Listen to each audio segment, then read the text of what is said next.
11 banks.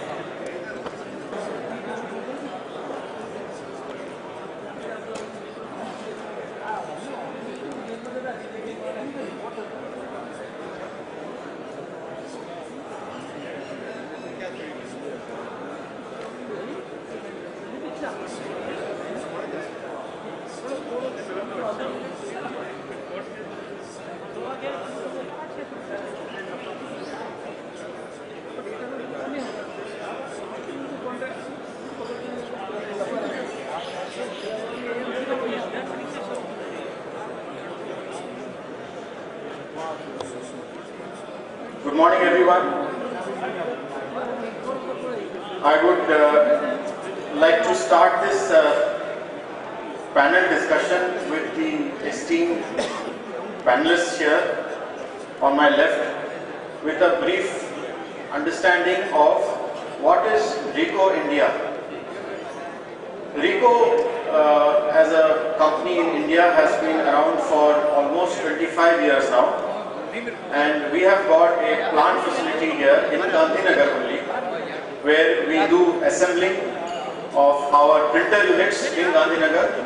We have got close to 45,000 square meter plant here, and we are doing toner bottle refilling, manufacture of refurbished machines, because RICO, which is a Japanese multinational company, is a Fortune Global 500 and one of the leading players in the printer copier business. As you know, the large A3, MFP and multifunction printers, which are used in most of the offices, and also laser printers. And it is also a very, very large player in the past about 5 to 7 years in field of IT services and IT enabled services. So today RICO is listed in NASSCOM.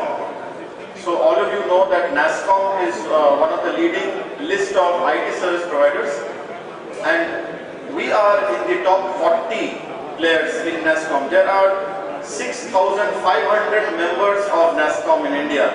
Out of 6,500, RICO India is ranked in top 40.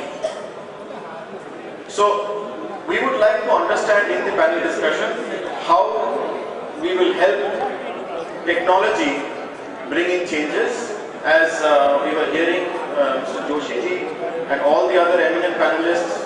We were all discussing how to face the challenge, the big challenge that today cooperative bank is facing from the private sector, from the foreign bank, from microfinance companies, from NBFCs also. So what are the basic tools? How do we face that challenges? There are certain suggestions that we would like to come up with, which I will discuss more in detail later on. But yes, there was a committee by one Bhaskaran and Josh committee in year 2000, where they were mentioning that there was this unsatisfactory performance in terms of NPA, non-performing asset, in the cooperative sector, mainly in India. And that study revealed that almost 40% of the people who take loans in cooperative banks, they take it because of very easy payment terms, and around another 35% of the people who take loans take it because there is much more easy documentation. So we have got this advantage with the cooperative bank, which we should utilize. The Gandhinagar facility that we have here is going to be a focal point, because that is also our national logistics center for RICO. We are operating in more than 26 branches in the country, and we are the market leader in the A3 MFP market, A3 MFP copier-based engines. So we are having refurbished machine center here, spare parts center here, and it's a huge facility here. In fact, in the Vibrant Summit, our MD and CEO, Mr. Takano, from Japan, he had committed to the Gujarat government that we will also start manufacturing over here as well. So I hope that this will come up sometime in the future. So we have got a lot of clients in the cooperative sector: Tripura Cooperative Bank, Orissa State Cooperative Bank, Andhra Pradesh State Cooperative Bank, Shamra Vitral, Saraswat, Punjab Maharashtra Cooperative Bank. But in Gujarat, We don't have many cooperative banks as clients. So that is one area that I am here for. My team is here for that. And we would like to increase our partners in Gujarat. And that is why I was speaking to Joshi ji that if we can have some kind of opportunity to bring technology into the cooperative bank fraternity of Gujarat, and how to take that forward as we are doing that with very, very large projects. So we have got the LOI for the modernization of Department of the Post. So we are doing modernization in more than 1,30,000 extra postal office, EPOs, which are the rural post offices of Department of Post.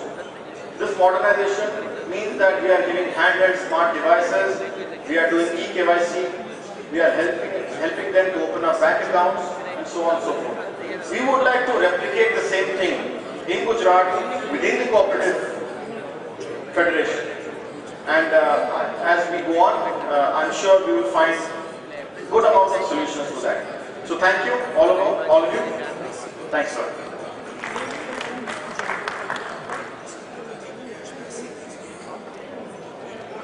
Request Mr. Anand Joshi to come and speak a few words on the challenges and strategies to compete with private and national banks.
Dear banker friends and my colleagues on the dais, first of all, I would like to introduce my colleagues who are participating in the panel discussion.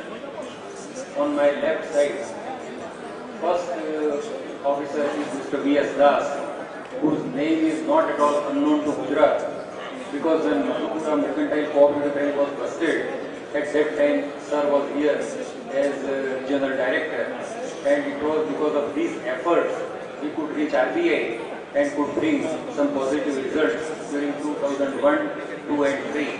He is retired Executive Director of Reserve Bank of India, and after retirement he chose to stay in Ahmedabad, and we took that opportunity, and now he is our advisor to Urban Banks Federation.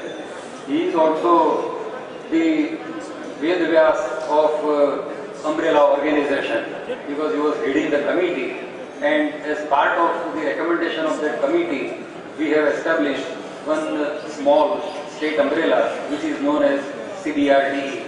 So we must welcome our honorable panelist, Shri V.S. Das.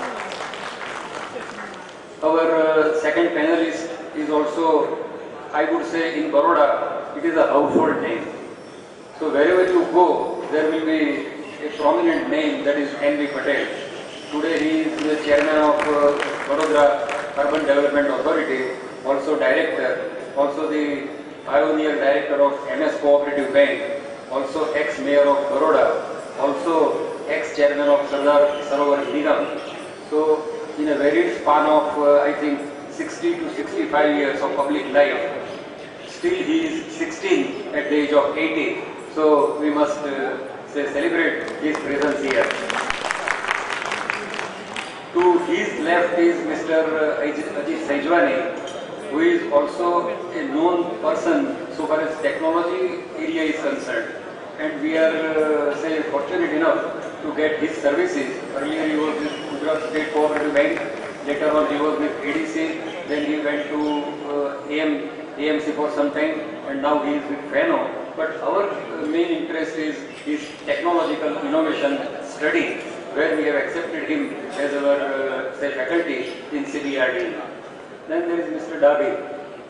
So far as Adarsh is concerned, he is in Rajasthan, he is also in Gujarat. And everywhere you find some new innovation by his credit societies, his cooperative banks, and we are also very much thankful to him that he has joined here.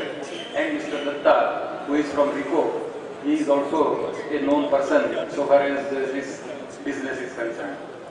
So today what we want to do, technological innovation is part of our daily life, and how to come out of that fear. We would like to know what is the status of our urban cooperative banks in Gujarat. What are the other areas which we have seen but which we have not touched? And thirdly, what we can do for the betterment of urban cooperatives.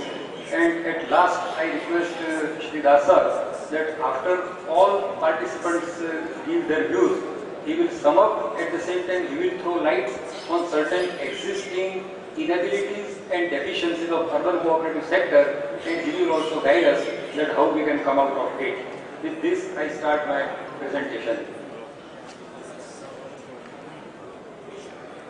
So this is the status of urban cooperative banks in Gujarat, which even if we go cursorily, we would find that at least there are 99 lakh depositors in our sector. So far as staff members are concerned, there are around 11,226 banks are there. Our branches are 935. So far as statistics are concerned, this is a normal picture, but a picture that is not that much encouraging. Scheduled banks having multi-state status, there are 4. Non-scheduled multi-state bank is 1. Scheduled banks are 3. But our major concern is unit banks, which are 98. So far as CBS is concerned, 210 cooperative banks have completed the work, and under implementation there are 16 banks. Ultimately, for whom we are, urban cooperative banks are only for traders, artisans, households, lower and urban middle class, and priority sector advances, I think it is around 90%, that is touching to 22,000 crore rupees. Now this is the very stark and sad picture of the world, because we are discussing the urban cooperative bank sector, and at the bottom of the pyramid you can see that 100 crore people all over the world, they battle daily for hunger. So when we come to India, that unit will be around 36 crore, and when we come to Gujarat, and if we name it as BPL, there at least 36 lakh people. So this is the area which urban cooperative banks should touch, and that is our biggest challenge. Now at the bottom of the pyramid, what happens? That employability skill is the main thing. Whether we have tried as bankers to go for skill building, only recently some gentleman met me from National Skill Development Corporation, and I was very glad to interact with him. He says that he is in a position to create, say, diamond from raw people, and it is a very good sign. Here you can see that skill building and livelihood security, this is a big challenge for all banks. But when we are coming to urban cooperative banks, we have to be very serious regarding unemployability and how many unemployed people can be brought under the fold of credit structure. Now what is the major agenda of Government of India? Now our Prime Minister Narendra Modi has envisioned skill, scale and speed.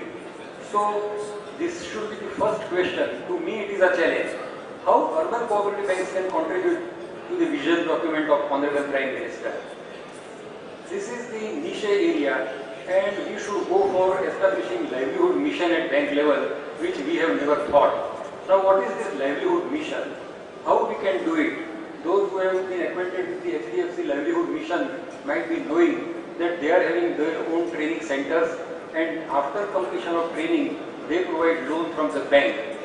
So whether each bank can do such type of mission activity, answer will be perhaps no, but then federation is there to help you. So we will like to discuss that what kind of livelihood mission we can create so as to create employment among the sector. Now the biggest area of challenge for urban cooperative banks all over world is the informal sector. In India you find that there are 41 crore 26 lakh people in informal sector and their total demand is 20 lakh crore, out of which NBFCs provide only 1.5 lakh and cooperative banks all over India provide 7 lakh crore rupees.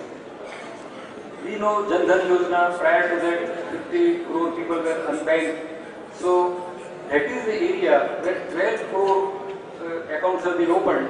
Whether we can tap them properly, if we can tap them, what should be the mode? And considering the mode, technology is the only available solution.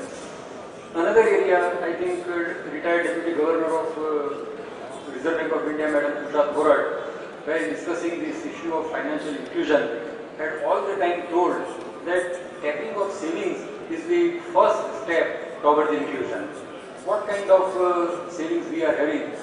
We don't go for the whole country, but so far as Gujarat is concerned, 30.1% GDP is of savings, that is 1.90 crore, 1.90 lakh crore. So these savings, whether they can come as current account, savings account, that we have to think in financial inclusion.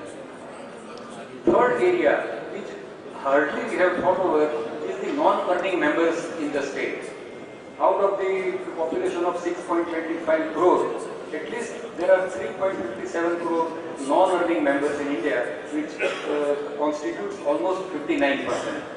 Barring children and college-going students, there is a large number of people who want work, but they are unable to get proper work. So can we bring those people under the credit net?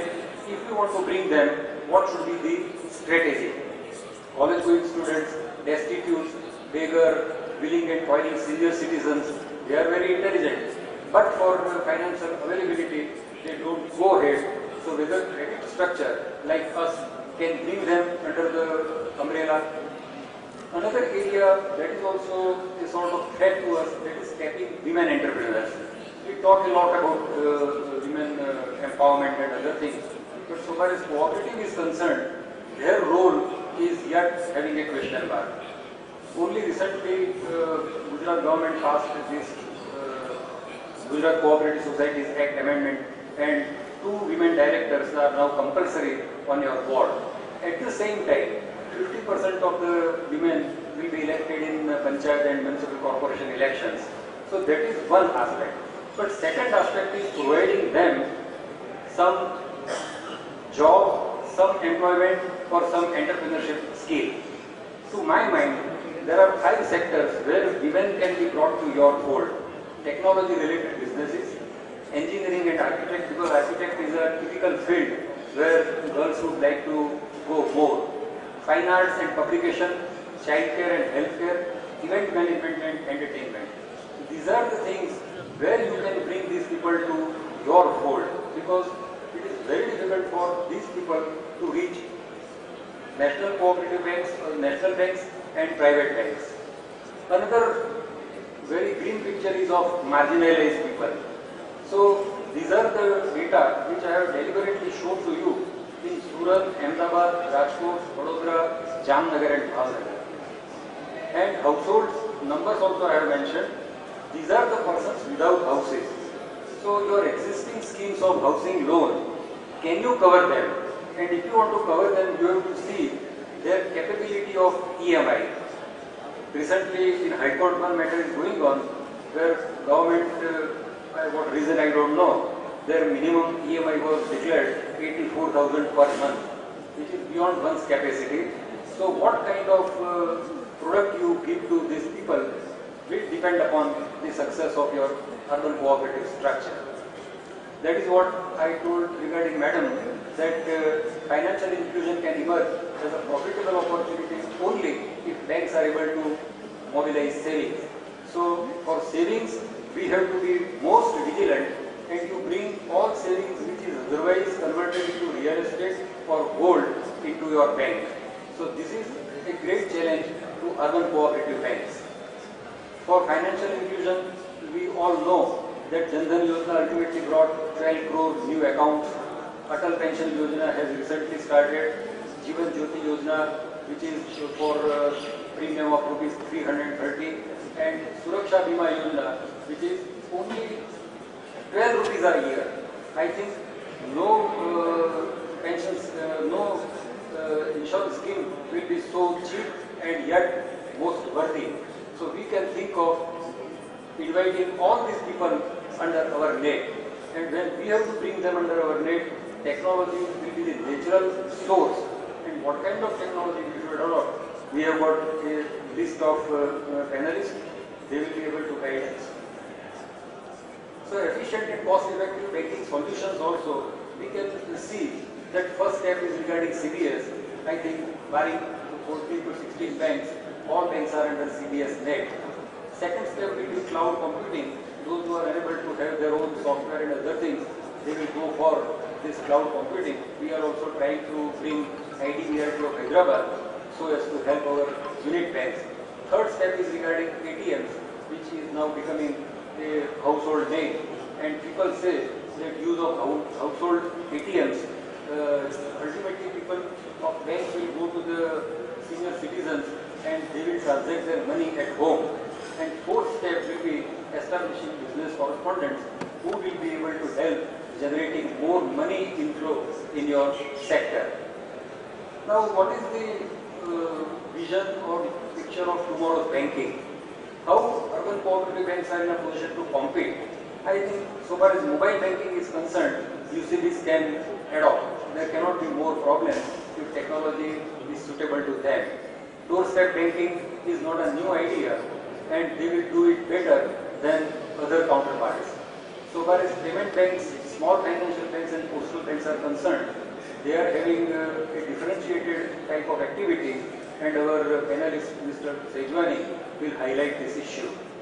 So these are the points which I have put before you for interaction and to our panelists, and one by one they will give us their views so as to take the whole UCB sector on a proper level. Thank you very much.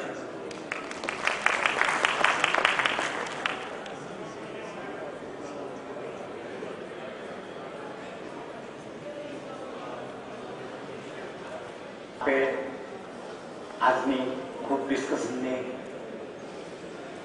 ટોકનું opening સારી રીતે કર્યું. હવે ફરીથી આપણે વિષય પર આવીએ.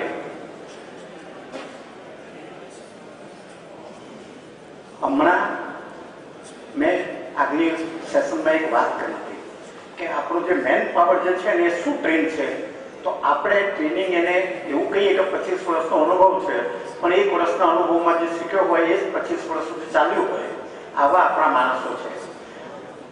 ગુજરાત ફેડરેશને એક ઓલ ઇન્ડિયા લેવલે એક બુક લખાઈ હતી, બેન્કિંગ મૈત્રી નામની. આ બુકનું ગુજરાતીમાં ટ્રાન્સલેશન કરાવીને એનું ઇનોગ્યુરેશન અમે અમદાવાદમાં કર્યું હતું. મારી આપ સૌને એક નાની વિનંતી છે, 240 રૂપિયાની બુક છે, પણ તમારા દરેક એમ્પ્લોયીને એક બુક આપો, દરેક ડાયરેક્ટરને એક બુક આપો. અને આટલું નહીં, પછી તમે નક્કી કરો કે પ્રમોશન આપવાનું હોય એમ્પ્લોયીને, તો એ બુકના માંથી 3-4 ભાગ કરી લો અને દરેક ભાગની એની રિટર્ન ટેસ્ટ લો. એને ટાઈમ આપો વાંચવાનો, તૈયારી કરવાનો, અને પછી એની પરીક્ષા લો. અને પરીક્ષાની અંદર માર્ક્સ લાવે ને એના પ્રમાણે એના પ્રમોશન આપજો. આ હ્યુમન રિસોર્સ ડેવલપમેન્ટ માટે પાયાની જરૂરિયાત છે. જૂના સ્ટાફને આપણે કાઢી મૂકી શકતા નથી, because most of the time it is unionise. પણ એમને એમની કેપેસિટીને એનહેન્સ તો આપણે જરૂર કરી શકીએ. એટલે એચઆરડીમાં આ એક ખાસ કરવા જેવું છે, એવું એક મારું સૂચન છે. માર્કેટિંગને લાગે વળગે ત્યાં સુધી 2 જાતના ક્લાયન્ટ હોય છે ભારતમાં રહેવાના છે. એક બેંકમાં આવ્યા વગર બિઝનેસ કરવા માંગતા હોય, ફાઇનાન્શિયલ ટ્રાન્ઝેક્શન કરવા માંગતા હોય, અને બીજા જે જૂના પેઢીના હોય અથવા તો જે નજીકના હોય એ લોકો બેંકમાં આવીને ટ્રાન્ઝેક્શન કરશે. પણ આની સામે આપણે માટે મોટો પડકાર એ છે કે બધી જ પોસ્ટ ઓફિસો બેંકમાં કન્વર્ટ થવાની છે. અત્યારે હાલ આખી દુનિયામાં સૌથી મોટામાં મોટી વધારે બ્રાન્ચીસ વાળી કોઈ બેંક હોય ને તો તે સ્ટેટ બેંક ઓફ ઇન્ડિયા છે. આખી દુનિયામાં વધારેમાં વધારે બ્રાન્ચ વાળી. એના કરતા અનેક ગણી વધારે બ્રાન્ચો વાળી આ પોસ્ટલ બેંક થવાની છે. એની કોમ્પિટિશનમાં તમારે આપણે ઉતરવાનું છે. એ આપણે કેવી રીતે કરી શકીશું એના માટે મેં કહ્યું તેમ જે પોસ્ટના જે એમ્પ્લોઈઝ હશે બેન્કિંગ કરતા હશે એની સરખામણીમાં આપણા જે બેંકની અંદર બેઠેલા માણસો હોય એમને આ બેન્કિંગ મૈત્રી થ્રુ એમને કેપેસિટીને વધારે અપગ્રેડ કરી દઈએ. આ એક ખાસ કરવા જેવી વાત મારે તમારા ધ્યાન પર લાવી છે કે જેથી કરીને જે લોકો બેંકમાં આવીને ટ્રાન્ઝેક્શન કરવા માંગે છે એની સામે એની અંદર આપણો હાથ થોડોક ઉપર રહે. બીજું, જે લોકો બેંકમાં આવ્યા વગર બિઝનેસ કરવા માંગે છે અને ફ્યુચરમાં ભારત સરકાર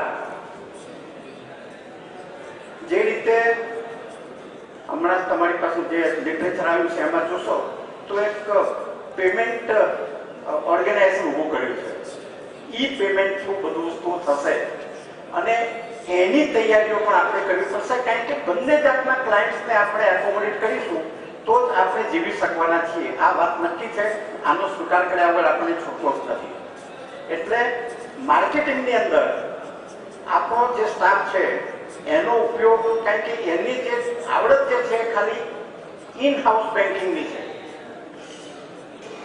પેલા બેન્કિંગ માટે અપડેટ કરવા માટે હમણાં જ ગુજરાત સરકારે એક કાયદો વડે નેશનલ આપણે બંધારણીય સુધારો આવ્યો કોઓપરેટિવ બેંકોને કોઓપરેટિવ સેક્ટર માટે. 2 લેડીઝ ડાયરેક્ટર મસ્ટ આવું આવી ગયું. હમણાં એસસી એસટી માંથી એક મસ્ટ આવું પણ આવી ગયું. મારી આપ સૌને વિનંતી છે કે કાયદાના હિસાબે આ કરવું પડે એ કરજો. આરબીઆઈ આપણને ઇન્સિસ્ટ કરે છે કે બેન્કિંગના ટેકનોક્રેટ એવા એટલે એક ચાર્ટર્ડ એકાઉન્ટન્ટ ને એક બીજો બેન્કિંગનો અનુભવી આવા 2 મિનિમમ ડાયરેક્ટર તમારા બોર્ડમાં લેવા આવું આરબીઆઈ કહે છે. આવનારી બેન્કિંગની જરૂરિયાતોમાં મારું એક સૂચન છે કે જે ફ્યુચર બેન્કિંગ એટલે કે ઓનલાઈન ને ઈ બેન્કિંગ જે કરી શકે મોબાઈલ બેન્કિંગ કરી શકે એનો જે જાણકાર હોય આઈટી નો નિષ્ણાત હોય એવો એક યુવાન તમારી બેંકમાં બોર્ડ ઓફ ડાયરેક્ટરમાં લો.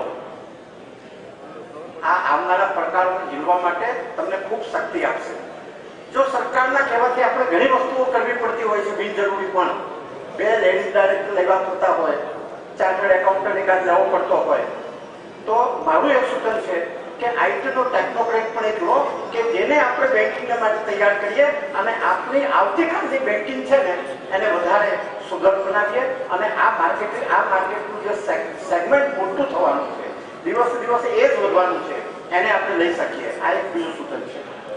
એક ત્રીજું સૂચન એવું છે કે આપણે દુકાન ખોલીને બેઠા છે આમાં થોડું બહાર આવવું હોય તો આપણી ચારે બાજુ જેટલી દુકાનો કે ઘર હોય ને ત્યાં આગળ જેને પાર્ટ ટાઈમ કહેવાય અથવા તો કોન્ટ્રાક્ટ ઉપર એમ્પ્લોય કરેલા અનએમ્પ્લોયડ ગ્રેજ્યુએટો બધા બહુ હોય છે.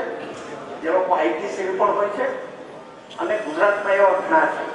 આવા લોકોને કોન્ટ્રાક્ટ પણ લઈને એના જે ઇન્સ્ટ્રુમેન્ટ આવે છે ખરીદીને સૈબાણી સાહેબ આપણને સલાહ આપશે એવા ખરીદીને આવા લોકોને આપણે બજારમાં પડતા કરી દઈએ.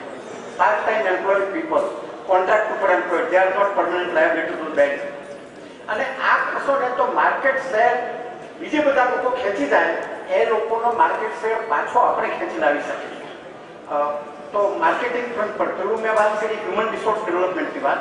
આ માર્કેટિંગ ફ્રન્ટ પર આપણે કરવું પડે એવી એક વાત છે. અને ટેકનોલોજી અપગ્રેડેશનને માટે મેં કહ્યું તેમ આઈટી સેવી યુથને લઈ અને આપણી બેન્કિંગને અપગ્રેડ કરવું પડશે. અત્યારે તમારામાંના મોટા ભાગના લોકો પાસે સીબીએસ છે મને ખબર છે પણ સીબીએસની ટોટલ યુટિલિટી ખાલી ડેટા ટ્રાન્સફર ને એની બ્રાન્ચ બેન્કિંગ એ નથી. એનો મેક્સિમમ ઉપયોગ એમઆઈએસ છે મેનેજમેન્ટ ઇન્ફોર્મેશન સિસ્ટમ. પણ મને ખબર છે કે કેટલાય સીબીએસ સપ્લાયરો એમઆઈએસ સિસ્ટમ માટેના મોડ્યુલ્સ તમને આપ્યા નથી, તમે માંગ્યા નથી અથવા તો હોય તો તમે એનો ઉપયોગ નથી કર્યો. આ કરવો અગત્યનો છે. ના હોય તો આપણે આપણા સોફ્ટવેર સપ્લાયરને કહેવું પડશે કે મારે મેનેજમેન્ટ ઇન્ફોર્મેશન સિસ્ટમ બધી નેશનલાઇઝ બેંકો કે મલ્ટીનેશનલ બેંકો કે પ્રાઇવેટ બેંકો જેવી ઇન્ફોર્મેશન બોર્ડમાં ડિસ્કસ કરે છે એના પ્રિન્ટઆઉટ અમને મળવા જોઈએ અને દર અઠવાડિયે કે 15 દિવસે જ્યારે આપણી બોર્ડ મીટિંગ મળે એની અંદર આ એમઆઈએસ ની અંદરથી આવેલા ડેટા રેગ્યુલર આપણે ડેલિબ્રેટ કરીએ આપણી બોર્ડ મિટિંગમાં. મને એમ લાગે છે કે આ બધી વસ્તુઓ આવતીકાલના બેન્કિંગ માટે ખૂબ અગત્યની છે અને આ જો આપણે કરીશું, હું 100% વિશ્વાસ સાથે કહું છું કે તમારામાં જે જીલ અને જે લીડરશીપ છે એ લીડરશીપ જરૂર રંગ લાવશે અને આપણી બેંકોને વધારે શક્તિ પ્રદાન કરશે. બીજી વસ્તુઓ ડેલિબ્રેશન જ્યારે ચાલશે, ડિસ્કશન તે વખતે ચર્ચામાં આપણે આગળ વધીશું. પણ આટલી વાત એક ખાસ નોંધવા માટે હું તમારા ધ્યાન પર લાવવા માંગુ છું. Thank you all.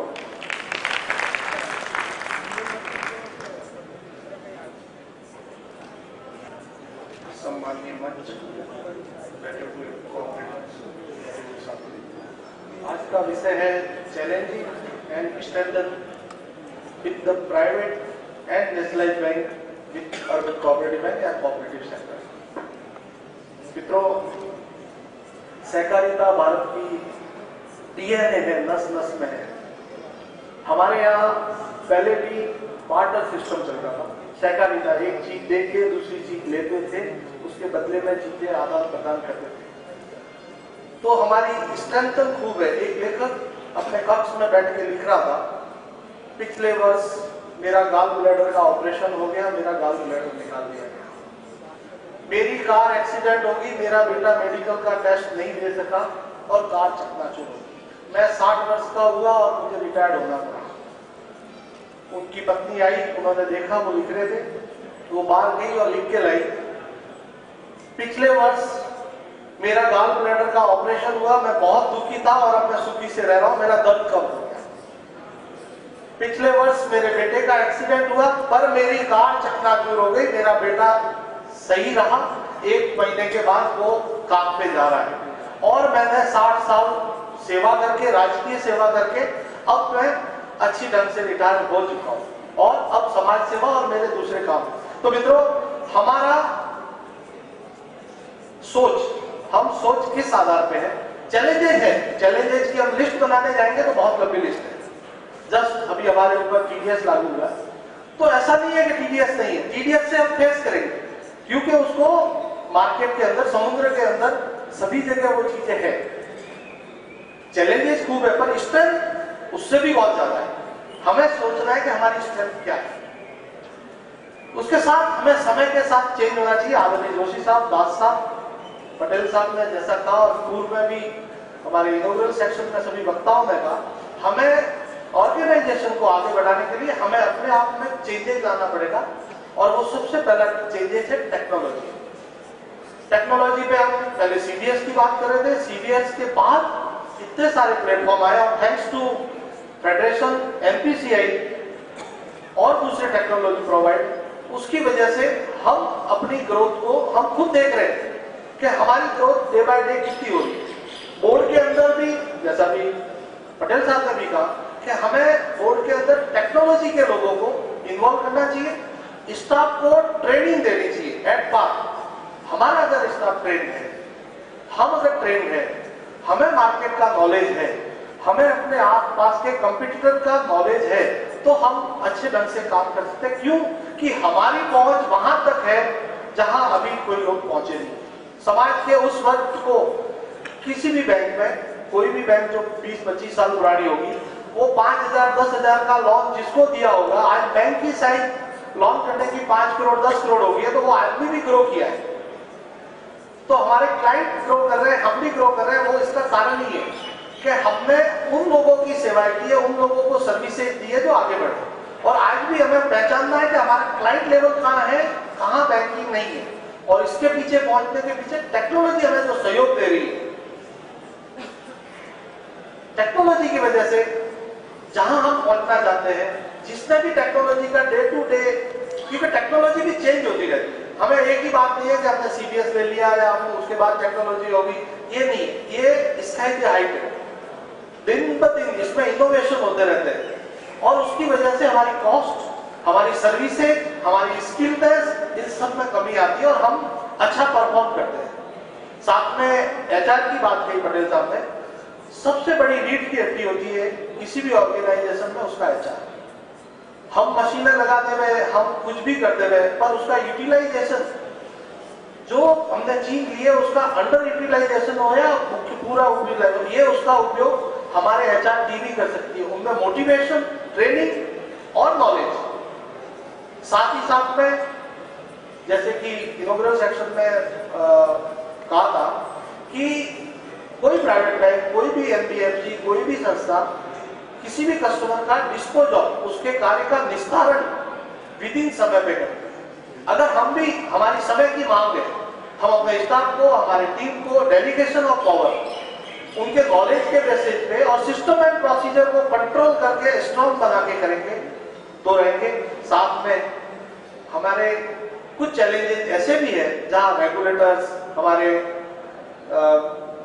Apex body भी हमेशा सहयोग करती है, रेगुलेटर्स भी ऐसे हमें थोड़ा सी सपोर्ट करते हैं।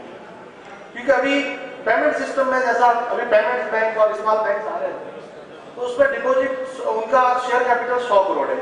तो मैं अर्बन बैंक्स में भी कई ऐसे बैंक्स हैं जिनकी नेट ओन फंड 100 करोड़ से ज्यादा है, बट हम रेगुलेटर के हिसाब से कुछ चीजें हमारे साथ है जो हम नहीं कर सकते।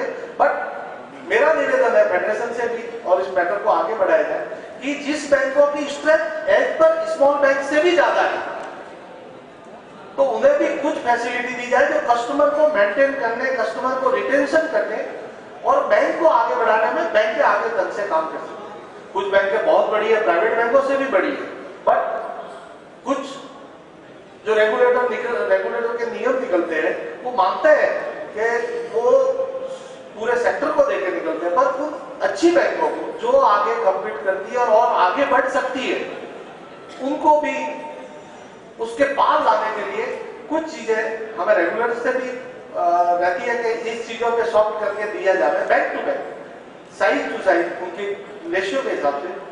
तो मैं चाहता हूं, मेरा ये मानना है कि चैलेंजेस है, चैलेंजेस कहीं भी नहीं है, ऐसा नहीं है कि प्राइवेट बैंक के साथ नहीं होंगे या किसी बैंक के साथ नहीं होंगे, बट उसका अच्छी ढंग से पालन किया जाए, उसको प्लानिंग करके हम 2 ईयर, 3 ईयर, 5 साल की योजनाएं बना के हमें बैंक को कहां ले जाना है, हमारे सेक्टर को कहां ले जाना है, उसके हिसाब से अगर हम करें तो मेरे ख्याल से इस चैलेंज को पार करते हुए कोऑपरेटिव डे टू डे जहां ग्रोथ कर रहा है, जब गुजरात में ये 2001 में जब हुआ उसके बाद से ग्रोथ हुई, लोगों में प्राउडली कोऑपरेटिव के प्रति पूर्ण विश्वास आया। क्यों?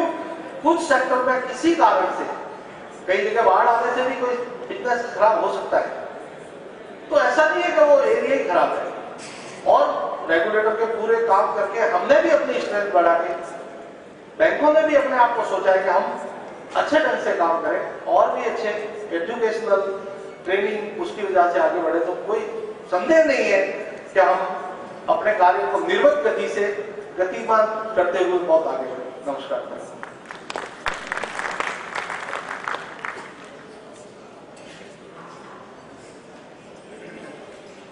Thank you very much, David. Now we are awaiting Mr. Saidwani, who will give us presentation on e-competition with some figures. Hello, Mr. Saidwani. Okay. Videos મેં ઓલરેડી બતાવી દીધા છે, હવે મારે બહુ કહેવાની જરૂર નથી.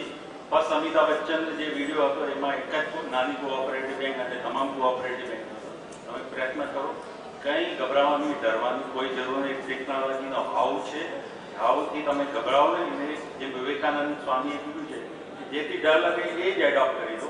તો તમે ટેકનોલોજી છે ને એ એડોપ્ટ કરો, એમાં કોઈ તકલીફ નથી. ટેકનોલોજી જે છે તક અને તકેદારી બંને છે, એટલે તમારે જે છે હ્યુજ ઓપોર્ચ્યુનિટી છે. આજથી લગભગ સપોઝ 5 વર્ષ પહેલા એડીસી બેંકથી કે રાજકોટ નાગરિક કે બીજી કોઈ પણ બેંકથી પૂછ્યું કે તમારે 500 બ્રાન્ચ થઈ શકે છે, તો જવાબ ના આવે. આજની તારીખમાં એડીસી જે બીજી બેંકો છે એ 200 માંથી 500 બ્રાન્ચ 1 વર્ષમાં 2 વર્ષમાં કરી શકે છે. કેવી રીતે? મેં ઓલરેડી તમને વિડીયોઝ બતાવી દીધા છે. બ્રાન્ચલેસ બેંક, આ મિત્રો મંત્ર છે ને તમારે બધું યાદ રાખવું પડશે. એમાં એક તમારું ભવિષ્ય છે. મોબાઈલ બેંક એક ભવિષ્ય છે, મોબાઈલ બેન્કિંગ એ બી ભવિષ્ય છે. બાકી આ જે ચણતર અને દિવારોની જે ઈંટો અને ચણતરની જે બ્રાન્ચ છે ને એ ભવિષ્યમાં નહીં કામ આવશે. જે મારે પહેલા સાહેબે જે કીધું છે કે એ નહીં આવશે. તમારે ડોર સ્ટેપ ઉપર જવું પડશે.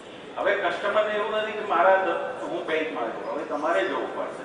તો એક જે હું સરસ ઉદાહરણ આપું છું જે કોઓપરેટિવ બેંક માટે છે.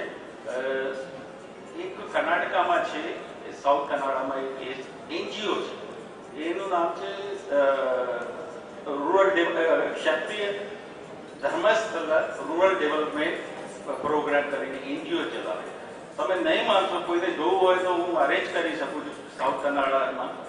એના જે એસએજી સેલ્ફ હેલ્પ ગ્રુપ જે છે, જે અભણ 7, 8, 10 ધોરણ સુધી ભણેલા માણસો છે, એ મોબાઈલ બેન્કિંગ યુઝ કરે છે. અને એનો જે ક્લાઉડ કમ્પ્યુટિંગ, જેમ સાહેબે પહેલા બી મારા વખતે કીધું છે, ક્લાઉડ કમ્પ્યુટિંગ થઈ ગયું છે એનો દ્વારા, જેના જોડે હું એસોસિએટ છું, એને બધું આઈડીબીઆઈ બેંક એનજીઓ જોડે કર્યું છે. તો ટેકનોલોજી જે છે ને, એ જો 8મા 10મા ધોરણ સુધીનો જે વ્યક્તિ યુઝ કરી શકે છે મોબાઈલ, અને એના જે બધા ડેટા એમઆઈએસ છે એના ક્લાઉડ પર હોઈ શકે, તો કોઓપરેટિવ સોસાયટી, કોઓપરેટિવ બેંક કેમ પાછળ રહી ગઈ છે? મને તો આ આશ્ચર્ય લાગે છે. જો એક 7મા 8મો ધોરણ વચ્ચે નાની એક એનજીઓ હોય, એસએચજી કરી શકે છે, એ કોઓપરેટિવ સોસાયટી ના કરી શકે, કોઓપરેટિવ બેંક નહીં કરે. જો પ્રોબ્લેમ છે ને ટેકનોલોજીમાં તો છે જ નહીં. ટેકનોલોજી માટે તો બહુ પાર્ટનર્સ અવેલેબલ છે, પણ તમારે રાઈટ પાર્ટનર, કઈ ટેકનોલોજી જોઈએ એ તમારે ચૂઝ કરવાનું છે. અને એના તો ફાયદા અનેક છે. જો તમે નહીં કરશો તો ગ્રાહક છે ને ચૂપકેથી બીજે જતો રહેશે, વ્યવહારો ઓછા કરી દેશે, બીજે વ્યવહારો કરશે. તો આ જે છે ને જે બેંકો માટે છે, મોટામાં મોટી જો હું તો છે ને કામ બી એકચ્યુઅલ કરી ચૂક્યો છું, સમુદ્રમાં ડૂબકી બી લગાવી ચૂક્યો છું. તકલીફ આખા જે છે ને ત્યાં જો હું તમને HR, જેમ સાહેબે પટેલ સાહેબે બી કીધું, HR મેન પાવર પ્લાનિંગ તમારે તો એને તમે મેન્ટલી તૈયાર કરો, ઈચ્છા શક્તિ રાખો, તો તમને કોઈ ટેકનોલોજી તકલીફ ક્યાં આવે છે? જ્યારે બી બેંકમાં કે કોઈ પણ સંસ્થામાં જાય ને, ટેકનોલોજી આવે, CPS આવે કે કોઈ બી આવે માઇક્રો એટીએમમાં, પહેલા પ્રોબ્લેમ એમ નહીં સાહેબ નહીં ચાલશે, બધું બરાબર ચાલે, કેમ આપણે ખોટા ખર્ચ કરીએ? આ જવાબ હોય છે.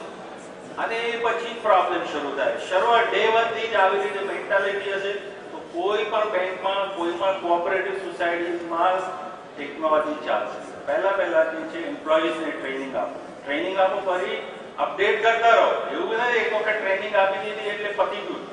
અપડેટ કન્ટિન્યુઅસલી કરતા રહેશો તો તમારે કોઈ બી ટેકનોલોજીમાં તકલીફ નહીં. આવનાર દિવસોમાં હું તમને કહું, કોઓપરેટિવ બેંકનો શેર છે ને એ ઓછો થતો જ હશે, જેમ જોશી સાહેબે બી કીધું છે, હજી ઓછો થતો. પણ તમારે વધારો હોય ને તો એક જ જવાબ છે, ટેકનોલોજી. એમાં તમે જે આજકાલ કસ્ટમર શું માંગે છે કે મારે જે એક્સિસ બેંકમાં જે સેવા મળે છે એવી રીતે સેવા તમે મને અર્બન કોઓપરેટિવ મળવી જોઈએ. તો કેવી રીતે આપશો? હા, એ આપશો તમે ટેકનોલોજી થ્રુ. બાકી તો તમે જો આથી અમુક વર્ષ પહેલા જે બધી બેંકો કહેતી હતી હું તો અમે તો નાના છીએ, નાની બેંક છે, એટલે આપણે તો મોટી બેંક જોડે કેવી રીતે કોમ્પીટ કરી શકીએ? આજની તારીખમાં તમે કોમ્પીટ કરી શકો, એક્સિસ બેંક જોડે, બેંક ઓફ બરોડા જોડે બી કોમ્પીટ કરી શકો. કેવી રીતે? ટેકનોલોજી છે. ટેકનોલોજીમાં હવે જે પેમેન્ટ બેંકનો એક મેં વિડીયો બતાવ્યો, એ જબરદસ્ત બેંક છે. હવે જે આપણે જે છે કોઓપરેટિવ બેંકમાં મુખ્ય કાર્ય હોય છે ડિપોઝિટ અને ધિરાણ. અને પેમેન્ટ બેંક જે છે એ ફક્ત 1 લાખ સુધીની ડિપોઝિટ લેશે, ધિરાણની કોઈ જવાબદારી નહીં. અને એ વ્યાજ દર હશે એનું જે કહેવામાં આવે છે 6 થી 7% સેવિંગ બેંક ઉપર આવશે. એવા જે છે ડ્રેગન અથવા ટાઈગર બેંકો જોડે તમારે લડવાનું થશે, ફાઇટ કરવાનું થશે. એ કેવી રીતે કરવાનું એ તમે નક્કી કરો. તમારે નક્કી કરવા માટે ફેડરેશન છે, અને દાસ સાહેબ જેવા જે છે કે પટેલ સાહેબ જેવા છે, બીજા બી જે APCI જે સંસ્થાઓ છે, લોકો છે તમારી સાથે છે, પછી છે એનો ડર લાગે છે કે તમે તો આ જે છે જો ઘણા નાના માણસો, નાની સંસ્થાઓની જે નબળાઈ હોય છે ને એ શક્તિ બની જાય. હવે આપણે 98 જે યુનિટ કોઓપરેટિવ બેંકની વાત કરી, એને જો સર્વાઈવ થવું હોય, એકદમ પ્રોફિટેબલ થવું હોય ને, બહુ સરળ રસ્તો છે. અને હકીકત એવું નથી કે આપણે સ્ટેજ ઉપર વાત કરીએ છીએ સરસ વાતો, એવું બી નથી. તમે જો આજકાલ રિઝર્વ બેંકે આગળ ચાલીને અને આજની તારીખ તમે નાની બેંકો છે, મોટી બેંકો જોડે એસોસિએટ થઈ જાઓ, બિઝનેસ કરસ્પોન્ડન્ટ સેવા આપો, માઇક્રો એટીએમ લો. માઇક્રો એટીએમમાં એવી સગવડ છે જે તમારે રેગ્યુલર એટીએમમાં નથી. ઉદાહરણ તરીકે તમે રેલ બુકિંગ છે એ તમે માઇક્રો એટીએમથી બી કરાવી શકો છો, જોસ બેન્કિંગથી બી કરાવી શકો છો, તમે સ્નેપડીલ જોડે ઈ-કોમર્સ કરાવી શકો છો. એવી રીતે આ નાનકડા ઇન્સ્ટ્રુમેન્ટ ઉપર જે છે માઇક્રો એટીએમ ઉપર કે પીસી સોલ્યુશન ઉપર થઈ શકે. તમે 2 વ્હીલરની પોલિસી વેચી શકો છો, મોબાઈલ રિચાર્જ કરાવી શકો છો, DTH રિચાર્જ, એવી અનેક સેવાઓ આપી શકો છો. એવી રીતે આનો ખર્ચો કેટલો બહુ ઓછો. એક જો તમે મશીન લો તો 30,000 પ્લસ ઇન્ટિગ્રેશન કેટલી ઓછી કોસ્ટમાં અમારે હોય. અને ડિસ્ટ્રિક્ટ કોઓપરેટિવ બેંકને તો વિશેષ લાભ છે કેમ કે નાબાર્ડ એમને 25,000ની માઇક્રો એટીએમ માટે સબસિડી આપે. 5 માઇક્રો એટીએમ લો તો એક રેગ્યુલર એટીએમ 5 લાખ સુધી એ બી સવલત આપે, સબસિડી આપે. બાકી બધી બીજી ડિસ્ટ્રિક્ટ કોઓપરેટિવ બેંકની નીચે આવી રીતે જે આવી સવલત જે નાબાર્ડ આપે છે ને વિશ્વમાં ક્યાંય નથી. તો આ રીતે તમે લાભ લો. અને એવી રીતે એક વખત રઘુરામ સાહેબે આરબીઆઈના ગવર્નર એણે કીધું કે આજે તમે બેંકો જે છે એને એડ્રેસ કર્યું કે આજે તમે ટેકનોલોજી યુઝ કરો છો, આવતીકાલે એવો દિવસ આવશે કે ટેકનોલોજી આઈટી કંપનીઓ છે એ બેંક બની જશે. ટીસીએસ હાથે બેંક બની જશે, એમને તો બધી ખબર છે. પછી ક્યાં જશો? તો ભાઈ આવી રીતે જે મોટા મોટા પ્લેયર જોડે તમારે લડવાનું છે. લડવાનું કોઈ ગભરાવાની કે ડરવાની કોઈ જરૂર નથી. ઓપોર્ચ્યુનિટીઝ હોય છે નાના માણસને બી બહુ, જાપાનને બી બહુ ઓપોર્ચ્યુનિટીઝ છે. એ ચાઇનાને અમેરિકાને હંફાવી શકે છે. કેવી રીતે? કેમ કે તમારી શક્તિઓ છે. કેવી રીતે મજબૂત પોતે શું કરી શકે એ વિચાર. તમારા રાઈટ પાર્ટનરને, રાઈટ એડવાઇઝરને તમે જો કન્સલ્ટ કરીને પોતાની બેંકમાં કરશો ને તો બહુ જ છે. અને બીજું એવું નથી કે આજે થઈ ગયું આપણે હાશ એવું છે કે પતિ ગયો હવે કંઈ ભવિષ્યમાં આપણે કરવું નહીં. આવી રીતે તમારે સુધારા વધારા એડિશન વધારે કરતા જ રહેવાનું. ઉદાહરણ તરીકે આજકાલ જે છે રૂપે કાર્ડ કે બીજા જે છે એ હોય છે મેગ્નેટિક સ્ટ્રીપ વાળો. હવે રિઝર્વ બેંકની ઇન્સ્ટ્રક્શન છે કે 1/9 પછી જે 1/9/2015 પછી EMB ચીપ વાળો એમાંથી હજી પોલિસી હજી અનાઉન્સમેન્ટ ફર્ધર બી થશે. તો કહેવાનો મતલબ એ છે પોલિસી એ તમારે અમલ કરવાનો રહેશે. કેવી રીતે કરવાનું? આવી રીતે સંસ્થાઓ છે, લોકો છે તમારી સાથે. પણ તમે ઓફિસથી તમારા સ્ટાફને બહાર કાઢો, પછી તમે ફોન કરો, વાત કરો, મળો કોઈને તો જઈને આ શક્ય બનશે. હું તમને કહું કે ચેરમેન કે CEO ભલે છે પણ જો બધા સ્ટાફ નહીં છે ને તો ટેકનોલોજી નહીં થશે. તો એ છે. પ્લસ એક આઈટીમાં એક તમારે બહુ થોડી તકેદારી બી રાખવાની હોય છે કે આ જે છે ને ઇલેક્ટ્રિસિટી જેવું છે. તમે બરાબર યુઝ કરશો તો ઠીક છે, નહીં કરશો તો એનું નુકસાન બી છે. તો તમારે એ છે internal checks and balances, internal governance ઉપર તમારે ધ્યાન, તમારે ટ્રેન્ડ સ્ટાફ રાખવું પડશે. અથવા તો એક્ઝિસ્ટિંગ સ્ટાફને ઓર બેટર ટ્રેનિંગ આપશો તો જ એને શક્ય બનશે. અધરવાઇઝ જે ટેકનોલોજી છે એના ફાયદા તો છે, ઘણી વખતે નુકસાન બી થશે જો તમારે રાઈટ પર્સન નહીં હશે. આ સાથે હું ફરી કોઈ વખતે વાતચીત કરતા રહીશું. આ સાથે હું આપ સૌનો આભાર માનું છું. Thank you very much and all the best. Thank you very much, Singhani sir. Our analyst, Honorable Shri N.V. Patel sir, Inspector, we have contributed a lot. Now I request Shri Vyas Das sir to sum up all the discussion points and also throw light on the issue and wind up the session. Thank you very much. नमस्कार और धन्यवाद जोशी साहब. आपने मुझे एक बहुत ही उन्नत responsibility दी है कि जो सब स्पीकर्स ने कहा है उसकी भी समरी भी जो है आपके सामने पेश करूँ. जोशी साहब जैसे आप जानते हैं उन्होंने सबसे पहले तो यहाँ के बैंक से उनके स्टेटस का वर्णन किया, क्या स्थिति है और उन्होंने अपनी थोड़ी कंसर्न भी व्यक्त की कि 236 बैंक हैं यहाँ, उनमें से लगभग 98 बैंक ऐसे हैं जो सिर्फ यूनिट बैंक. तो सवाल ये उठता है क्या ये हमारी कमजोरी है या क्या स्ट्रेंथ है, इस पर भी हम सोच विचार कर सकते हैं. दो महत्वपूर्ण मुद्दे इन्होंने उठाए. एक तो था वित्तीय समावेशन का और दूसरा था टेक्नोलॉजी का.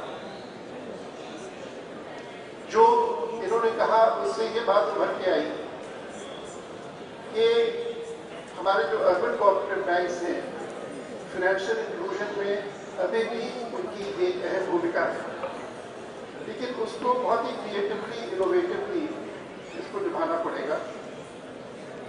और एक जो उन्होंने अच्छी बात कही जो मुझे लगी वो करी एम्प्लॉयबिलिटी की या कैपेसिटी बिल्डिंग. अगर हम कैपेसिटीज नहीं बिल्डअप करेंगे लोगों में तो जो हम खाते उनके खोल रहे हैं वो एक बार खाते ही रह जाएंगे, उनका कभी उपयोग ही नहीं होगा.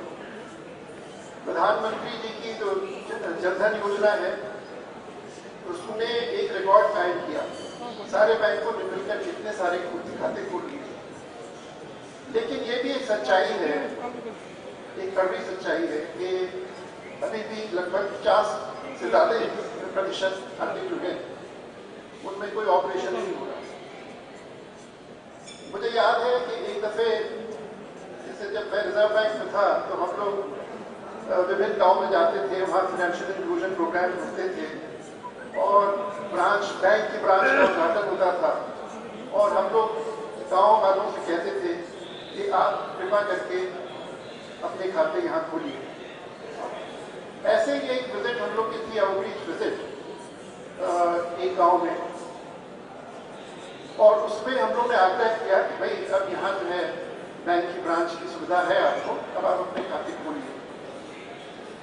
जब हम लोग ने वहां के लोगों से इंटरैक्ट किया तो उन्होंने कहा आप देखिए हमारे पैर में चप्पल तक तो नहीं है पहनने को,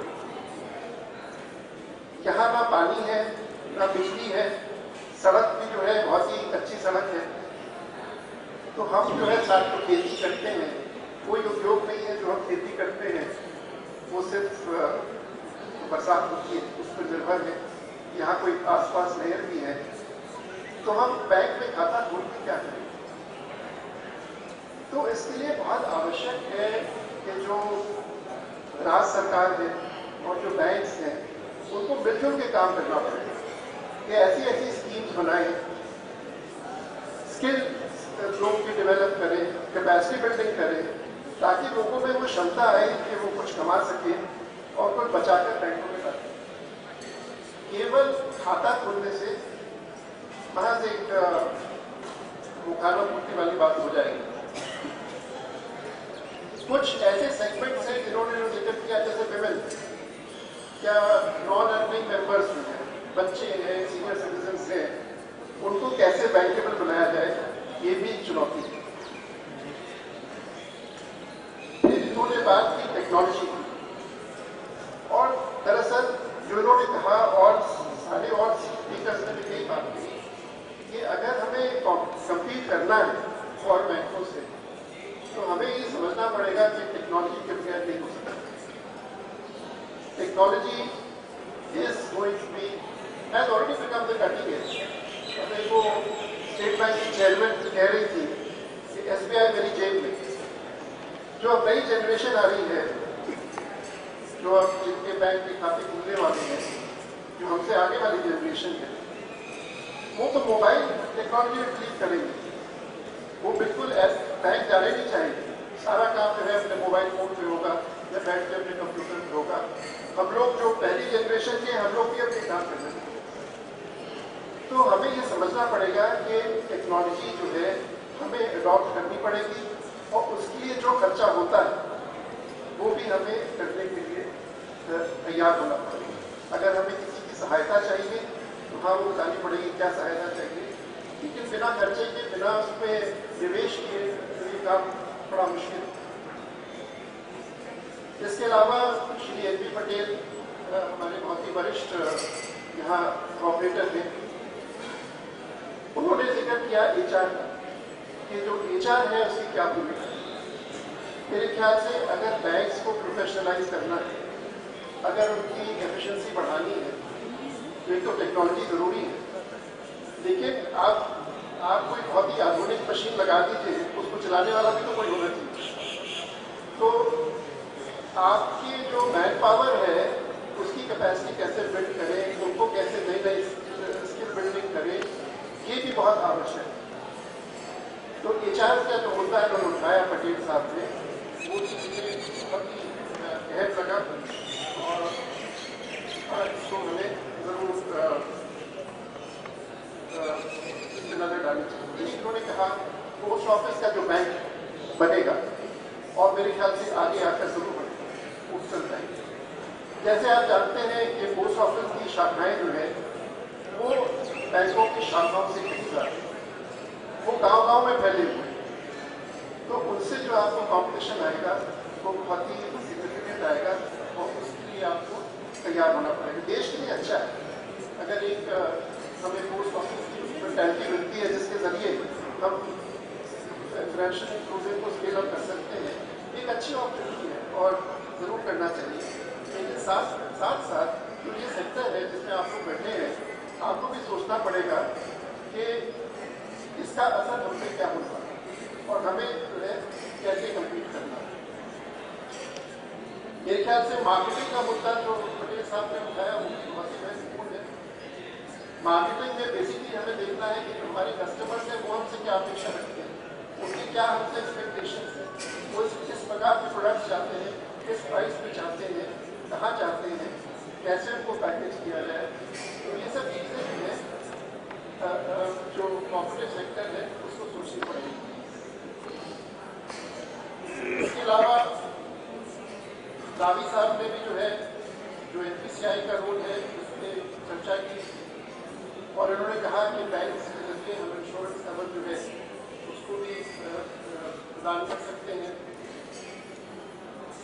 और इन्होंने इस बात पर भी जोर दिया, स्टाफ की ट्रेनिंग में भी जोर दिया और ये भी कहा कि HR जो है ये बहुत ही इम्पोर्टेंट मुद्दा है जिसको हमें देखना पड़ेगा। सहजवानी साहब ने बड़ी अच्छी श्री अमिताभ बच्चन जी की हमें वो फिल्म दिखाई। अमिताभ बच्चन भी इलाहाबाद से हैं, मैं भी इलाहाबाद से हूँ, इसलिए मैं आपसे हिंदी में बात करता हूँ। वो शहंशाह रह चुके हैं, मैं तो शहंशाह ही रह चुका है।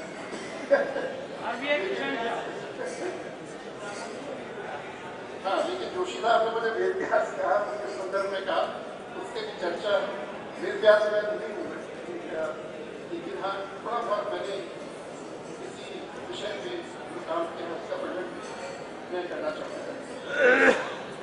तो सहजवानी साहब ने कहा कि कोशिश करने वालों की कभी हार नहीं होगी। सहजवानी साहब ने कहा, बच्चन साहब ने कहा, मेरे ख्याल से ये बहुत ही इम्पोर्टेंट है। मुझे मालूम है कि हमारे सेक्टर को काफ़ी सद में पहुँचे हैं, काफ़ी इम्पैक्ट हुआ है कुछ एपिसोड्स का, लेकिन हमें आगे बढ़ना है, हमें पीछे का नहीं सोचना है। हमें ये सोचना है कि हम कैसे हम आगे बढ़ें और कैसे हमें जो खामियां हैं उनको हम ठीक करें और जो नए नए तरीके हैं उसके जरिए हम आगे बढ़ सकते हैं। अब मैं आपके सामने कुछ बातें रखना चाहूँगा। जो शीर्षक है इस पैनल डिस्कशन का वो दिया गया है challenges faced by urban cooperative banks and strategy to compete with commercial banks.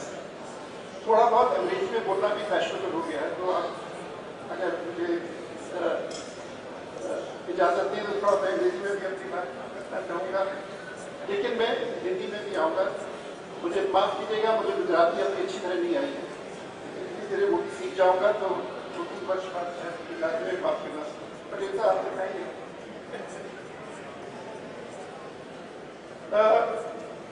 मेरे ख्याल से the biggest challenge for the sector is how to survive. You see, the banking space in India has changed over time. RBI has come out with a discussion paper on what will be the shape of banking in the medium to long term. And they've come out with so many new things. They're even talking of the possibility of converting some big banks into joint stock banks and all those things. There is a high-level committee of RBI under the chairmanship of Deputy Governor Mr. Gandhi, who is already looking into these aspects. Up to what limit can UCBs be allowed to grow? What kind of businesses should be permitted to UCBs without any limit? So far and so forth. What I want to say is that thought processes are on, no firm decisions have been taken, but the whole sector is undergoing change. The entire banking sector and UCBs are a part of the banking sector. Hitherto, the niche area for UCBs, जो उनका focus area था, जिसे कहते था जहाँ उनकी territory थी, वो थे आपके traders, small man, common man, आपके small industries, private sector lending, आदि इत्यादि। तो यहाँ उनकी बिजनेस जो थी ये उनकी स्ट्रेंथ थी। लेकिन अगर आप देखिए पिछले 10, 15 या 20 सालों में इतना ज़्यादा एक्सपेंशन हुआ है कमर्शियल बैंक्स का, खासतौर पर जो हमारे नेशनल बैंक्स हैं, वो भी उन सब एरियाज में पहुंच चुके हैं जहां थे क्या है। इसके अलावा अब आपके स्मॉल बैंक्स भी आने वाले हैं, तो वो भी वहां जाएंगे। पेमेंट बैंक्स आने वाले हैं, वो भी आपका बिजनेस का थोड़ा हिस्सा लेंगे। रीजनल रूरल बैंक्स ऑलरेडी है। तो मैं ये कहना चाह रहा हूं that these areas are no longer the sole preserve of the urban cooperative banking sector. तो और भी प्लेयर्स हैं बैंकिंग स्पेस में जो आपके एरिया में आ रहे हैं। तो आपके पास सबसे बड़ा चैलेंज है कि कैसे हम ये कॉम्पिटिशन फेस करें और सर्वाइव करें।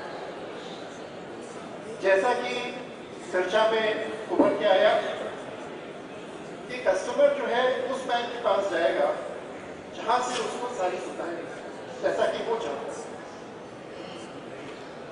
क्या उसमें क्षमता है, उसको इसकी परवाह नहीं है, ना ही उसमें किसी बैंक के प्रति लॉयल्टी है कि आज अगर मैं बैंक ए के साथ बैंक कर रहा हूं तो मैं बैंक ए नहीं छोड़ूंगा, दूसरे बैंक के पास नहीं जाऊंगा।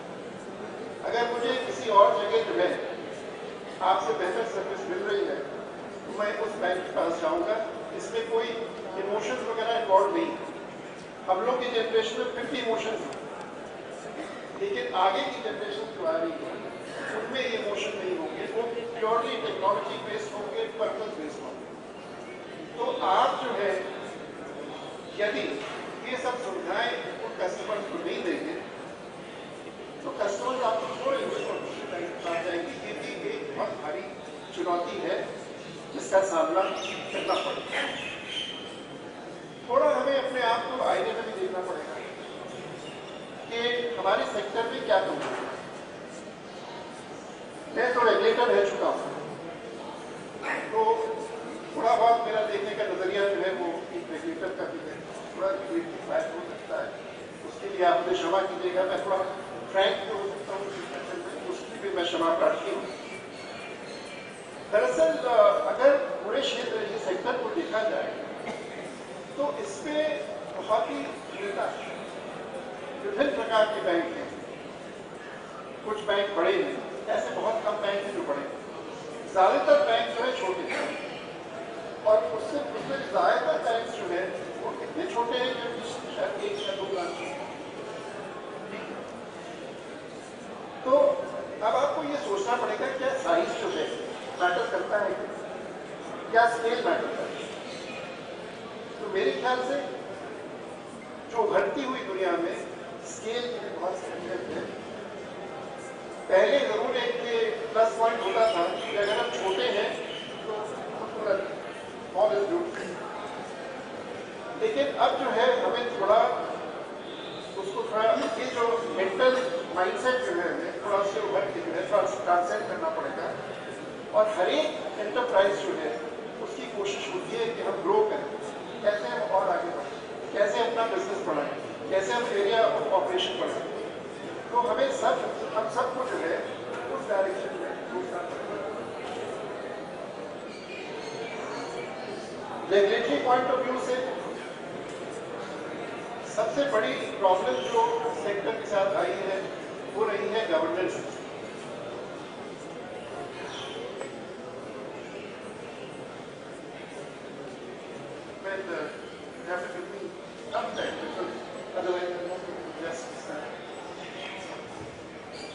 You see, governance is a very important aspect, and if the governance is weak, you can have all sorts of problems. What is governance? People who are running the bank have to be treated properly. Their antecedents should be known. They should be well qualified. They should be people with whom there is no conflict of interest. They should not be managing other businesses which have an access to the bank. There should be some committee. They should be properly chosen, selected. There should be preferably no political interference. No political interference at all in the running of a bank. Unfortunately, it's not happening. So therefore, with all these factors, unless all these factors are addressed, you cannot have one transparent professional running bank. So this is something which has to be taken care of. There has been a high instance of regulatory non-compliance. The track record of the sector is not good. I know no bank has an impeccable track record. To name the best banks in the country, at some point of time they may have erred. But taking action against those banks is much more complicated and has more ramifications than taking action against unit banks. And therefore, every other day you find in the newspapers news items that this bank has been criticized or that bank has been criticized or directions have been imposed on this bank. You see, it's not easy to do such things with respect to big banks, so that has a fallout. But unfortunately, since most banks in the sector are small, there's hardly any fallout. That happens. So therefore, these improve your regulatory compliance. I also want to draw your attention to the fact that the cooperative spirit is on the decline. Studies have pointed out, RBI ने एक study की थी जिससे ये बात सामने आई कि जो कोऑपरेशन की स्पिरिट है, जो फाउंडेशन है एक कोऑपरेटिव संस्था की, वो स्पिरिट जो है वो डिक्लाइन है। अब ये तो हमें अपने दिल पे हाथ रखकर अपने आप से बात पूछनी पड़ेगी कि कहाँ किस हद तक ये सच है। लेकिन हाँ, अगर हमारा बैंक जो है मेंबर ड्रिवन है और अगर मेंबर ड्रिवन नहीं है तो फिर कोऑपरेशन स्पिरिट जो है वो कहाँ है, ये हमें सोचना पड़ेगा। लैक ऑफ प्रोफेशनलिज्म की लोग बात करते हैं, ये मैंने खुद देखा है कि जो आमतौर पे जो हमारे छोटे बैंक हैं वहाँ प्रोफेशनलिज्म जिस लेवल का होना चाहिए वो नहीं है। इन सब वजहों से जो कोऑपरेटिव बैंक सेक्टर है उसी क्रेडिबिलिटी वो सफर कर रही है। मैं था जब माधवपुरा हुआ या क्लासिक कोऑपरेटिव बैंक समूह हुआ, तो काफी हद तक तो फ्रॉड्स भी हुए। There was an unholy nexus between banks and stockbrokers, between banks and bullion traders, between banks and real estate developers. तो जहाँ ये नेक्सस जो है अनहोली हो गया, मैं ये नहीं कह रहा हूँ कि ये लोग का बिजनेस नहीं होना चाहिए, बिल्कुल होना चाहिए, ये लोग जीडीपी को कंट्रीब्यूट करते हैं, लेकिन अनहोली नेक्सस नहीं होना। उसमें फिर बैंक्स गिरते हैं, डिपॉजिटर्स का पैसा जाता है और ट्रांसफरिंग हो जाता है। परसों या 2-3 दिन हुए हमारे और सहयोगी श्री गांधी जो डिप्टी गवर्नर हैं, उन्होंने भाषण में बैंगलोर विजिट किया कि हालांकि यूसीपी इतने ज़्यादा हैं, फिर भी अगर इनका बिजनेस टर्नओवर देखा जाए तो और बैंकिंग इंडस्ट्री का जो एसेट साइज है उसके अगेंस्ट यूसीपी का एसेट साइज केवल 5%। तो ये जो है इसलिए है क्योंकि प्रोफेशनलिज्म नहीं है या गवर्नेंस नहीं है। मैं इससे पूरी तरह सहमत नहीं हूँ। मैं इस स्टेटमेंट से पूरी तरह सहमत नहीं हूँ। इसलिए सहमत नहीं हूँ कि यूसीपी जो है इनके से फंड ना ही हमें इतनी फ्रीडम है कि हम जाकर मार्केट में कैपिटल रेज कर सकते हैं। हम अपने शेयर जो है प्रीमियम पे नहीं रेज बेच सकते। जो हमारे एडवांसेस हैं वो हमारा जो एरिया ऑफ ऑपरेशन है वहीं तक कन्फाइंड सीमित है। जो हम एसएसआई यूनिट्स को जो हम लोन देते हैं उसके लिए सब्सिडी नहीं मिलती है। जो होम लोन है या फॉरेक्स बिजनेस है या गारंटी एलसी जो इशू करने की बात है उसमें भी यूसीपी को फ्रीडम नहीं है जो और बैंकों को है। ऑन साइट एटीएम लगाइए या ऑफ साइट एटीएम लगाइए, उसमें भी यूसीपी की ये करना और बैंकों के मुकाबले ज़्यादा कठिनाईपूर्ण है। और सबसे बड़ी चीज़ ये है कि यूसीपी पे डुअल कंट्रोल है, रजिस्ट्रार का कंट्रोल है और आरबीआई का कंट्रोल। मेरा ये मानना है कि आरबीआई और जो सारी राज्य सरकारें हैं और केंद्रीय सरकार है उनके बीच जो है एमओयू हो चुके हैं, टैक्स हब बन गए हैं और अब जरूर काफी अच्छी अंडरस्टैंडिंग है दोनों रेगुलेटर्स में। टैफ का बन गया है, वो भी अच्छा काम कर रहा है। और इस सब की वजह से आज जो है जो number of financially well manage sound bank जो है वो कहीं ज्यादा है 10 साल पहले के मुकाबले।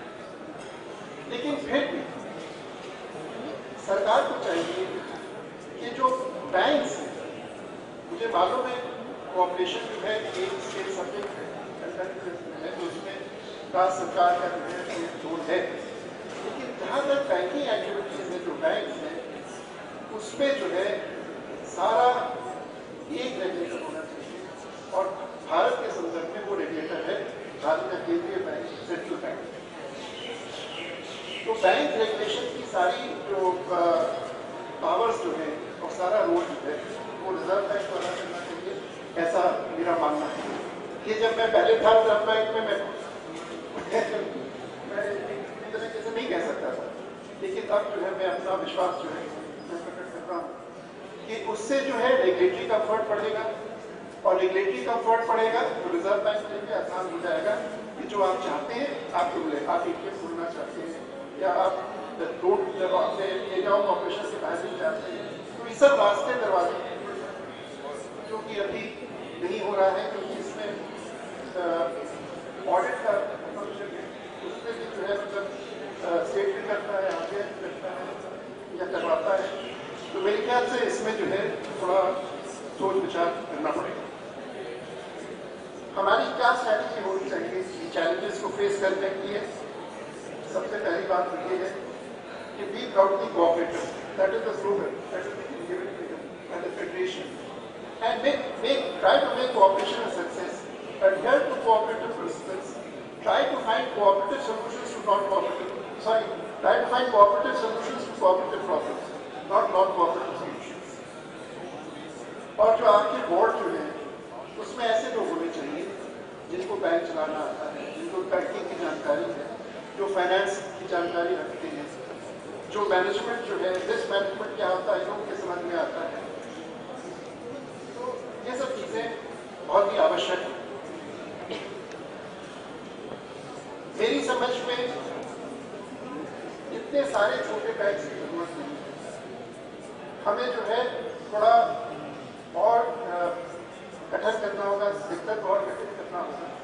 उसके लिए वॉलंटरी अमेलगेमेशन मर्जर्स हो अगर छोटे बैंक्स में, इसमें से इससे सेक्टर को और उनके बैंक्स को, उनके मेंबर्स को, उनके कस्टमर्स को कुछ ज़्यादा कॉन्फिडेंस मिल सकता है और एफिशिएंसी भी बढ़ सकती है, और ये बैंक्स स्थिति में हो सकते हैं कॉम्पिटिशन का सामना कर सकते हैं।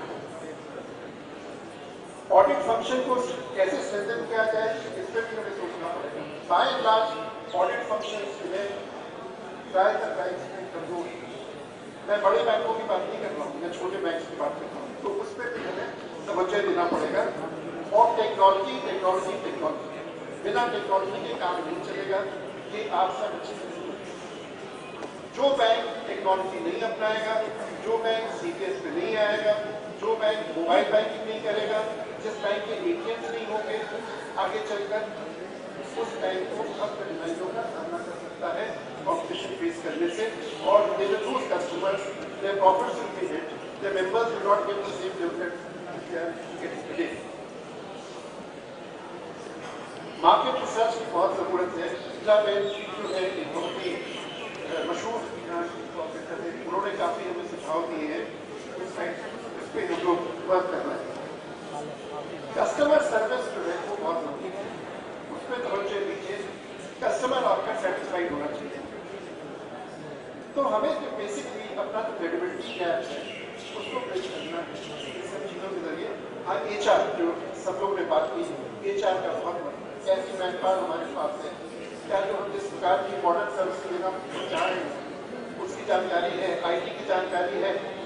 अगर हम इतने अच्छे अच्छे सिस्टम ले आए तो उसमें इन लोगों को जानकारी है कि क्या ये फाइटर प्लेन चला भी सकते हैं, प्लेन तो आ गया आपका, अच्छा जैगुआर आ गया, सब कुछ आ गया, लेकिन उसके लिए पायलट भी चाहिए जिसको चलाना आना चाहिए। तो मैन पावर जो है वो भी जरूरी है कि आपको अच्छी मिले, और बिना पैसे की कुछ नहीं सकते। अगर आपको अच्छी मैन पावर चाहिए तो थोड़ा आपको खर्चा भी होता है, बिना उसके मैन पावर नहीं आती। रेगुलेटर्स को क्या करना चाहिए? सबसे पहले तो मैं अपने आरबीआई के साथियों को हमेशा कहता रहता हूँ, भाई अब पिछले 10-12 साल में काफ़ी सुधार आ गया है सेक्टर में। अब आपके जो इनोवेशन है, कंजर्वेटिव पॉलिसी है, इसको क्या और थोड़ा एक पॉजिटिव हमें व्यू करना चाहिए। टेक्नोलॉजी भी है इसमें। मुझे याद है जब 81 में डीगे टाइटल अवार्ड को पाया, डीगे टाइटल अवार्ड ने डोर्स खोले कि बैंकिंग इंडस्ट्री में टेक्नोलॉजी आ गई। उसके पहले अगर आप कहीं भी एक फोटोकॉपी मशीन पे लगाइए तो उसमें एजुकेशन हो सकता है। कंप्यूटर को suppose to be a magic है, चाहे जितना भी समझाइए यूनियन वालों को वो नहीं समझते थे, बैंक बंद रहते थे, हड़ताल होती थी, ये सब होता था, लेकिन ऐसा नहीं हुआ। तो इसमें जो है आरबीआई की काफी भूमिका है। आरबीआई ने जो कंप्यूटराइजेशन है बैंकिंग इंडस्ट्री का और आपका क्लियरिंग हाउसेस का, उसमें एक बहुत अहम लीडिंग भूमिका अपनाई। जिस चीज को MICR टेक्नोलॉजी को अमेरिका में कितने वर्ष लग गए उनको वो स्थापित करने में, वो आरबीआई ने 2 साल कर दिया। सारा स्टैंडर्डाइजेशन पेपर का, प्रिंटिंग का, किस टाइप की प्रिंट होनी है, किस टाइप का फॉन्ट होना है, कौन सी मशीन आनी है, कहाँ से आनी है, कितनी कॉस्ट में आनी है, क्या उसमें सॉफ्टवेयर लगना है, कैसे लोग उनको ट्रेन किया जाए, सारी चीज रिजर्व बैंक ने दी और उसकी वजह से ये सब सफल हुए। अब क्या हो रहा है कि वर्किंग ग्रुप बन रहे हैं, कमिटीज बन रही है, अच्छे अच्छे रिकमेंडेशन हो रहे हैं और बस उसमें होते हैं। CBS की बात कीजिए, CBS जो है ज़्यादातर बैंक में कर दी, लेकिन क्या सॉफ्टवेयर लगेंगे, क्या उनकी स्ट्रेंथ है, क्या सिक्योरिटी फीचर्स है, कितनी स्टेबिलिटी है, there is a big question mark because no one has certified all this, no one has certified any hardware. तो मैंने ये बात रखी है कि भाई थोड़ा बहुत स्टैंडर्डाइजेशन जो है इसमें रिजर्व बैंक को भी करना पड़ेगा और हैंड होल्डिंग होनी पड़ेगी। अगर कोई आर्थिक सहायता किसी बैंक को चाहिए टेक्नोलॉजी लाने में, वो भी जो है सोच सकते हैं कि कैसे बैंकों की सहायता की जाए। जहाँ तक फेडरेशन का सवाल है, हमने कोशिश की है, जो बैंक जिन्होंने CBS अभी तक नहीं किया है उससे बात की है कि भाई आप कीजिए और हम एक बड़ा जो यहाँ का जो स्टेट कोऑपरेटिव बैंक है उनसे हम कहेंगे कि अगर वो सॉफ्ट लोन दे सकें, मेरे ख्याल से हो सकता है वो उसकी बात मान जाए और अगर ऐसा है तो हमें करना चाहिए। IDRBT है, उन्होंने अपना क्लाउड कंप्यूटिंग टेक्नोलॉजी अपनी की है, वो कहते हैं हम CBS जो है अपने क्लाउड में रखेंगे और प्राइवेट टेस्टेड सॉफ्टवेयर। तो हमें 5-6 बैंक चाहिए पायलट स्टडी की, उसके बाद हम अपनी, लेकिन हमें दुखदायी बात यह है कि फेडरेशन को 5-6 बैंक की जरूरत है जो ये करने को तैयार है। मुझे कहा गया है कि टाइम आउट हो गया। लास्ट बात मैं कहूँगा वो है रेला centre for banking research development and excellence. Gujarat पहला स्टेट है और शायद पूरी स्टेट है देश में जहाँ ऐसा अम्ब्रेला ऑर्गेनाइजेशन बनाया गया है। मैं आप लोग सबसे अपील करूँगा, खासतौर से जो बड़े बैंक, आपके सहयोग के बिना ये अम्ब्रेला नहीं चल पाएगा। हम लोग अच्छा काम कर रहे हैं कैपेसिटी बिल्डिंग में, आगे जाकर विजन है कि आप लोग का बैंक हो जाए, जैसे आप और लोग के बैंक हैं, ये अम्ब्रेला ऑर्गेनाइजेशन एक बैंक रूप देगा, आप लोग को लोन देगा, आपकी कठिनाई में काम आएगा, प्रोफेशनल ट्रेनिंग देगा, कैपेसिटी बिल्डिंग देगा। तो इसको आगे बढ़ाना है। पटेल साहब ने भी इस बात कही और मैं चाहूँगा कि इससे भी आप लोग समझ जाए। बहुत बहुत धन्यवाद।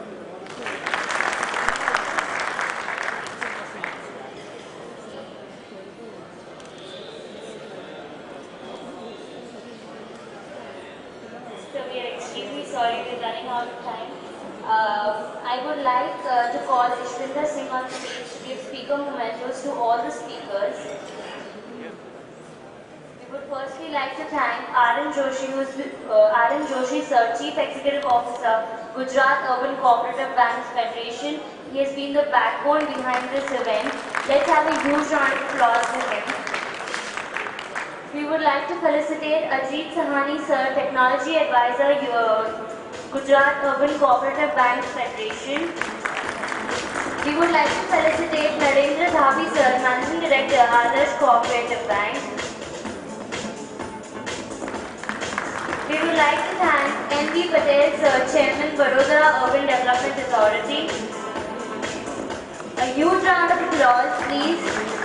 And lastly, we would like to thank D.S. Das, Retired Executive Director, RBI. A huge round of applause for all our speakers. I request all the speakers to... I'm extremely sorry. We would like to felicitate Shubhankar Datta, National Business Head, RICO, India. A huge round of applause for Shubhankar Datta. I request all the speakers to please assemble at the front of the stage for a group photograph.